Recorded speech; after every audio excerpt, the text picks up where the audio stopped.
Okay. So that external jugular vein is formed at the behind the you can say the ear auricle. So you have a one big vein, what we call it as the retromandibular vein. What is that? Retromandibular vein, which is formed by the joining of the maxillary vein and then the superficial temporal vein. So you know the external carotid artery divides into superficial temporal and maxillary. External carotid divides into superficial temporal and maxillary, the terminal. So same named veins, superficial temporal and maxillary vein. Both they join to form retromandibular vein here. Okay. This retromandibular vein branches. I was telling here we call it as branching of the vein. It divides into an anterior branch and a posterior branch, or you can say division, anterior division and posterior division. So anterior division joins with the facial vein to form the common facial vein. What is that? Facial vein joins with the anterior division of the retromandibular, forming common facial vein, which goes to internal jugular. Which goes to internal jugular. Are you following? Whereas this posterior division of the retromandibular vein joins with the posterior auricular vein. One more branch from the external carotid is posterior auricular artery. Posterior auricular artery, right? Yeah. Along with the artery, one vein runs, that is the posterior auricular vein. Posterior auricular vein. So posterior auricular vein joins with the posterior division of the retromandibular vein to form the external jugular vein. How is the external jugular vein formed? How is the external jugular vein formed? By the joining of posterior division of retromandibular vein with the posterior auricular vein. Remember this. If they mark here, what is this? That is external jugular vein. How is it formed? How is it formed? It is formed by joining of the posterior auricular vein with the posterior division of the retromandibular vein. How is the common facial vein formed? By the joining of the facial vein with the anterior division of the retromandibular vein. Okay, this external jugular vein is formed. It receives many veins, like as I was talking you, the lingual artery branch, lingual vein, superior thyroid vein, middle thyroid vein, inferior thyroid vein.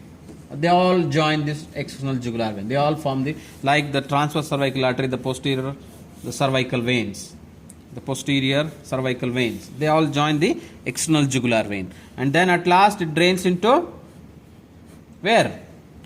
The subclavian vein. Subclavian vein. So this subclavian vein joins with the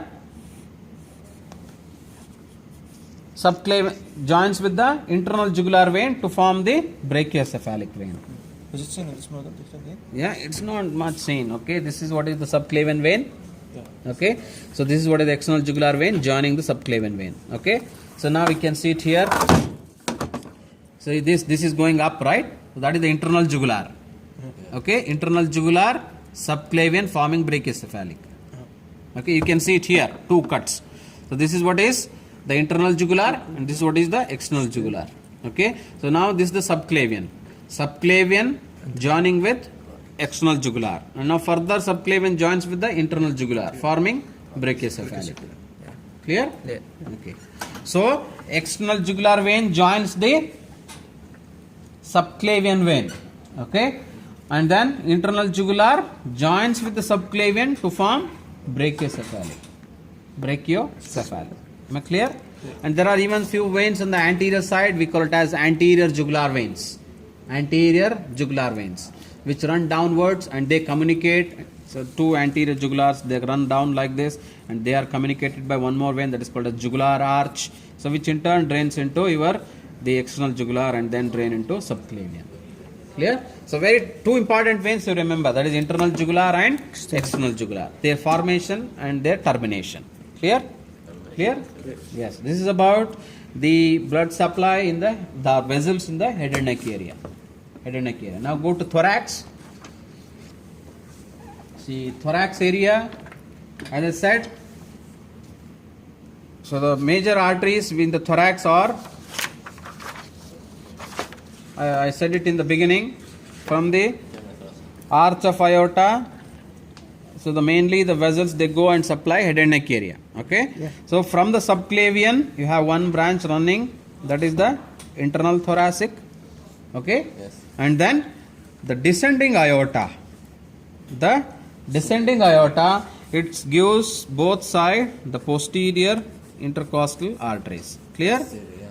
Posterior intercostal arteries, and there are even few branches which directly they call the esophageal branches, the pericardial branches. They will be supplying the esophagus and even the bronchial arteries. Okay, from the aorta they will be supplying the bronchis. Okay, the bronchial arteries. So here we are much interested in this posterior intercostal arteries.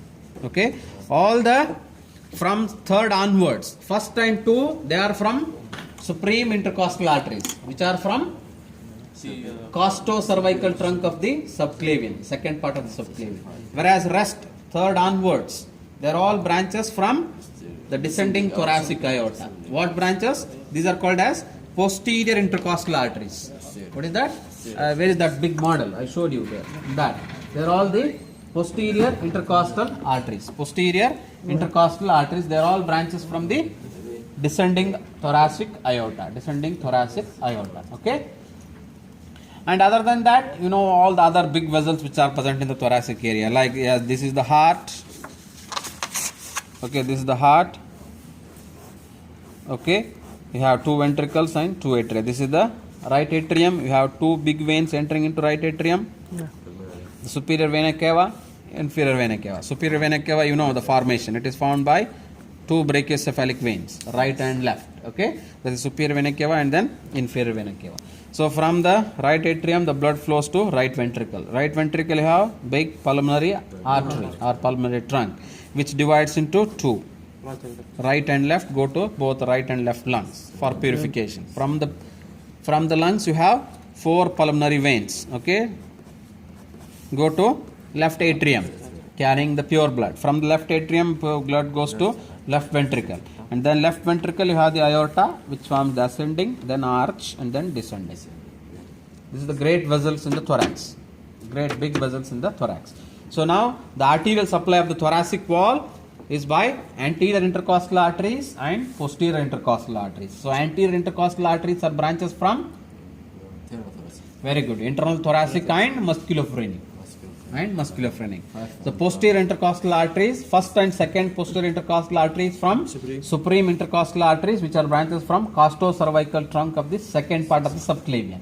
Whereas rest, second onwards, all the posterior intercostals are direct branches from thoracic aorta, descending thoracic aorta. That is about the arterial supply. Other than that, there are many esophageal branches, bronchial branches, and the pericardial branches which will be supplying the pericardium, the esophagus, and even the trachea, and then the bronchis. Clear? Okay. Yes, that is about the blood.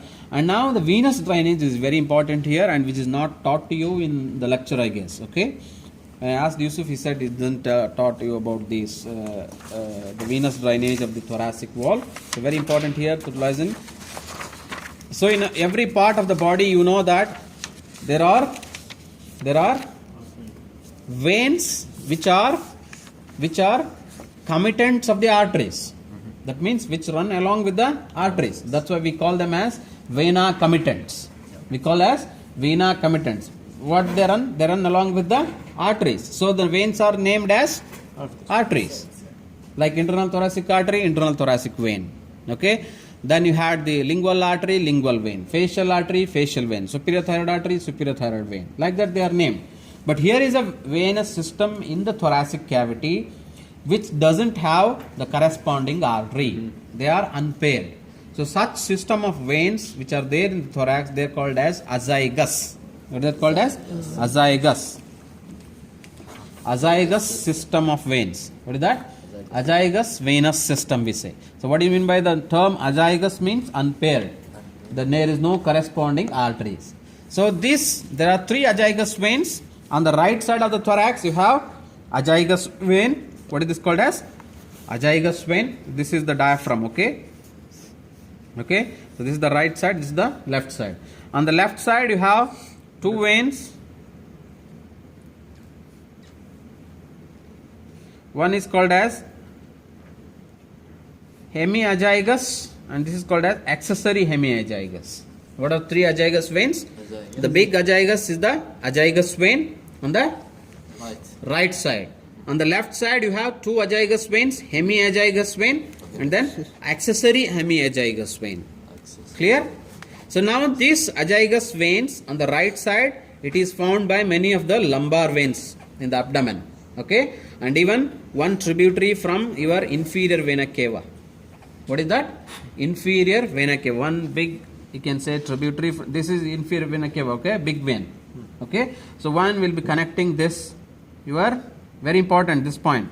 Okay, so azygous vein is communicated to the inferior vena cava through a big vein.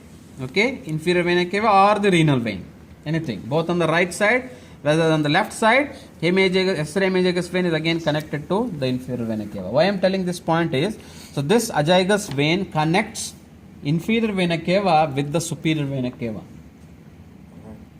So if there is any block in this superior vena cava, for example, you think that there is any block here, okay? So now how the blood will reach? It is reached through the this azygous vein, then go to inferior vena cava, and then inferior vena cava it goes. Or if the inferior vena cava is blocked, from the blood from the inferior vena cava passes through this bypass route and then reaches the superior vena cava. Clear? Very important communication between inferior vena cava and superior vena cava. Okay? So similar to your communication or anastomosis between branches of the external carotid and internal carotid on the skull. Okay? So now this is the azygous vein on the right side, accessory hemiazygous vein on the left side. They are, how is it formed? It is formed by the lumbar veins and even a tributary from your the inferior vena cava or the renal vein. Both on the right side it is azygous, on the left side it is accessory hemiazygous. Okay? Doctor, they are the right and left. They are connected. Yeah, they connect. I will come to that. Yeah, I will come to that. Okay, after this azygous vein formed by the union of a tributary from the inferior vena cava and the lumbar veins, it passes through the diaphragm and comes into the thoracic cavity, runs upwards, just adjacent to your vertebra. I can show it here in this model. This is the right side, right? Yes. So, not much clear. So, this is what is the thoracic duct which carries the lymph, all the lymph from this. Okay, so you can see these veins joining this here, posterior side. See this? See there? These veins are going to these veins, right? I have to push a little bit. So, this vein, see? Are you following? Yes, yes. Okay, this is what is the azygous vein. Not much clear. Not much clear, that's what. Okay, you can see this joining of this all posterior intercostal veins. I said all these azygous vein receives all the posterior intercostal veins. Posterior With the intercostal renal veins. and lumbar. Yeah, With the renal and lumbar vein. that is in the abdomen area. After that is the formation of the azygous vein. After its formation, it passes through the diaphragm and comes to the thorax. Thoracic, yeah. In the thorax, it receives all the posterior intercostal veins. Posterior intercostal veins. With the accessory and the hemiazygous. Yeah, on the left side it is accessory hemiazygous and hemiazygous. On the right side it is azygous. Clear? So after the formation of all these veins joining this azygous vein, and then you have the right root of the right lung here. Okay? It arches over the root of the lung and then joins the superior vena cava. Anteriorly. Anteriorly, yeah. It then joins the superior vena cava. Clear? So that is how it terminates in the superior vena cava. So above it is ending in superior vena cava. Below it is communicating with inferior vena cava. So there is a bypass route. Clear? So on the right side, all the posterior intercostal veins, they join azygous vein. On the left side, they join the accessory hemiazygous and hemiazygous vein. So these two veins, they cross the midline and then go here at the level of, you can say this as at the level of your T5 and this is at the level of T7. Okay? So they cross the midline and then join with the The azygous. azygous vein. So both sides, the posterior intercostal veins, they last drain into the azygous vein. Azygous vein at last drains into the superior vena cava. So this is what is the azygous venous system. So you have these veins. There is no corresponding artery. Okay? But This is a separate system of It veins. connects with the superior vena cava, but how can it connect with the inferior vena cava? It's down here. From the See here, from this its is, origin. I'll show you. This is inferior vena cava. Agreed? This is superior vena cava. Agreed? Okay. Here is the azygous vein. Okay. So azygous vein drains into superior vena cava. Pipe. Okay. So how this azagus vein is formed? From renal, It is lumbar. formed by, see here, one tributary of the inferior vena cava, okay, and many lumbar veins. They join, okay, and all these things they join, and then they join like this to form the azagus vein. That's how the azagus vein is formed. Azagus vein is formed by these lumbar veins and the tributary femur, the inferior vena cava. And similarly on the left side also. Clear? And even sometimes a tributary from the renal vein also joins. Okay? So that's how the azagus vein is formed. How is the azagus vein formed? By the union of the lumbar veins and the tributary of your inferior vena cava or the renal vein. That's how the azagus vein is formed. And then passes through the diaphragm, runs upwards in the thoracic on the right side, where it is joined by all the posterior intercostal veins. And at last, if you think that this is the azagus vein, this is the root of the lung, right lung, this is the lung here. Okay, it arches over the root of the right lung and drains into the superior vena. Here, that's how it is. Superior and inferior vena cava are communicated. Clear?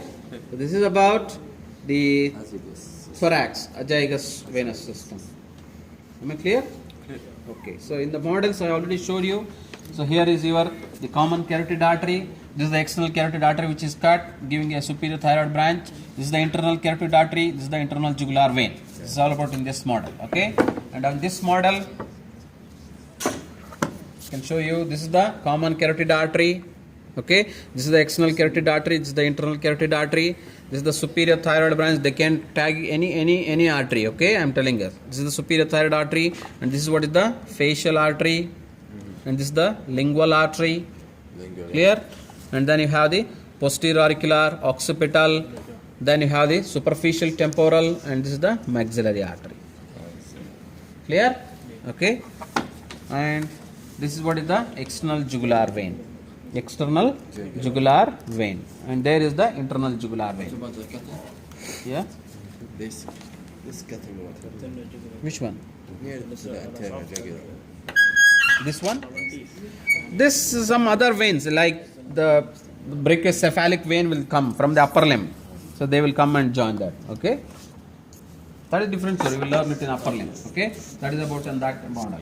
So here in this model, I showed you the mainly for the maxillary artery. Okay, the maxillary artery and there's different branches. Okay, just remember this as maxillary artery. That is enough. Okay. That model is the Internal jugular, internal carotid. Okay, and in this you can see it here. All that there's the left subclavian, right subclavian, the right common carotid, the brachiocephalic trunk, left common carotid, left subclavian, okay, and it's the scalenus anterior muscle, and it's the internal thoracic artery. What is this? Internal thoracic artery, okay, and that's what I was showing you. This is the thoracic duct, okay, and this is what is the azagus vein. What is this? Azagus vein, okay. Yeah.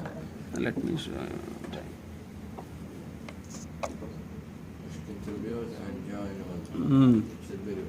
very Yeah. difficult actually. Yeah, a little difficult. Yeah. This Wait, model a second. will not come. Yeah, no. This is what it's very clear here. See, now I got it. What is this? This big vein? Superior vena cava. Am I right? This is what is this? Superior vena cava. Okay. You see this? Pericardium, Victor. Yeah. This is pericardium. No, only few part up to here. See, this is what is the pericardium. Okay, it is mixing with the superior vena cava here, and even the aorta. So very clear here. I will show you the azagus vein. So this is what is the azagus vein. Big vein.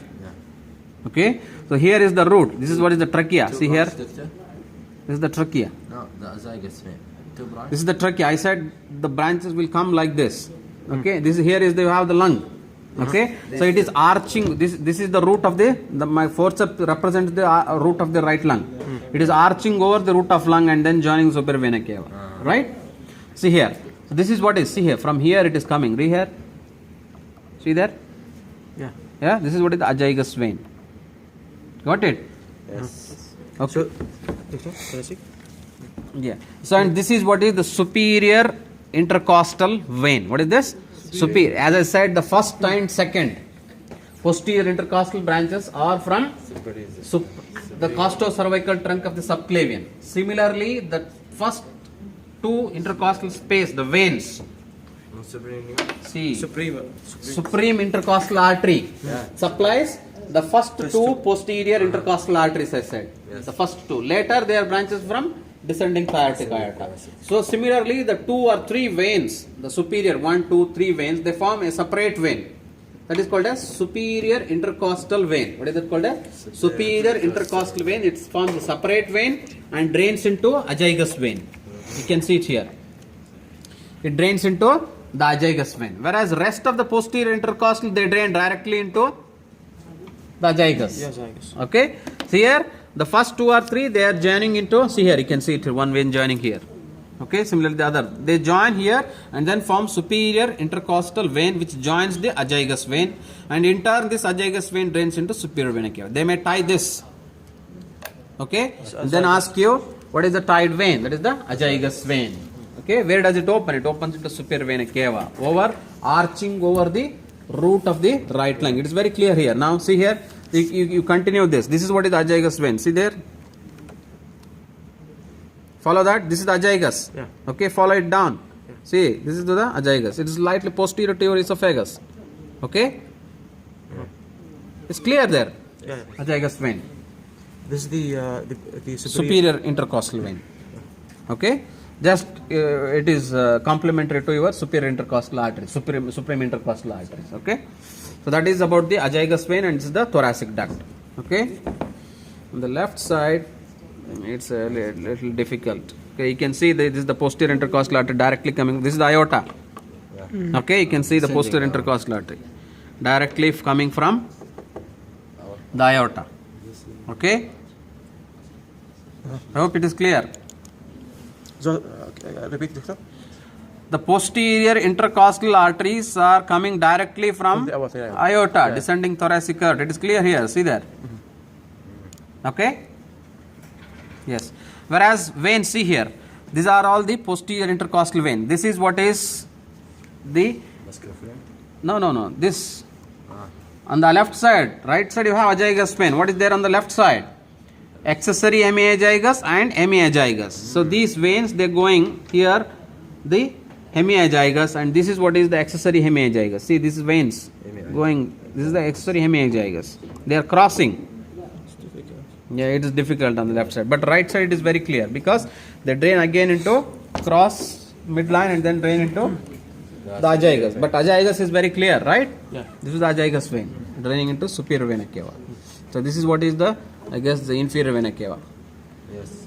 Okay. So this is what is the phrenic nerve. I was talking to you about. What is that? The diaphragm between the pleura and then the pericardium between. Just go to the relations of the fibrous pericardium. I was telling you. This is what is again internal thoracic artery. There in the anterior thoracic wall. Okay? Clear? Okay. So that's all about today's lab on